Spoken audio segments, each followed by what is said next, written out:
Donc, dans un mois et demi, on va à Paris pour le COP. Est-ce que tu peux nous expliquer ce qui va se passer là-bas? Alors, la COP, c'est la grande conférence internationale sur le climat qui va réunir tous les États et qui vont devoir définir quels sont les grands objectifs climatiques, à savoir comment on peut lutter tous ensemble contre le réchauffement climatique. On entend des décisions fermes de la part des États, puisqu'on sait qu'aujourd'hui, les faits sont avérés, le climat se réchauffe et les conséquences se font ressentir partout dans le monde, sur tout le monde et surtout sur les pays les plus pauvres. Et donc, c'est une conférence extrêmement importante pour définir les objectifs à l'objectif 2030 et 2050. Et qu'est-ce que Greenpeace attend de cette conférence? Alors, on a plusieurs revendications. D'une part, on attend une mobilisation citoyenne très importante autour de la conférence internationale. Donc, Greenpeace sera présent avec la population autour de la conférence pour dire que les citoyens sont très conscients et sont très inquiets du réchauffement de la planète et qu'ils attendent que les politiciens prennent des décisions importantes en faveur de la lutte contre le réchauffement climatique.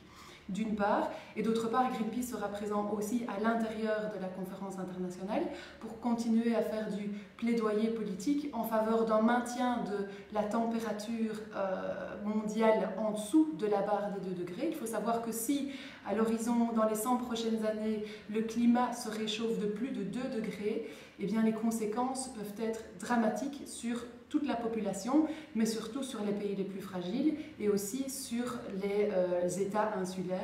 Et donc il faut absolument que les États se mettent tous d'accord pour maintenir la température en dessous de 2 degrés. Ce qu'on attend aussi, ce sont des décisions fermes et définitives sur la sortie du nucléaire et des énergies fossiles, puisque ce sont ces énergies-là les plus polluantes, et évidemment un message très important en faveur du développement des énergies renouvelables, parce que c'est réellement la solution à la lutte contre le réchauffement climatique. Avec quel message Greenpeace se rend-il à Paris? Alors d'une part avec un message de mobilisation fort, on organise un événement très important et très positif qui s'appelle Fiesta Futura. On invite tout le monde évidemment à nous rejoindre. C'est une fête, il y aura des DJ et on va pouvoir danser pendant la grande marche mondiale à Paris. Le message se veut délibérément positif pour mettre en évidence combien les citoyens, combien les collectivités ont compris les enjeux du réchauffement climatique et apportent des solutions.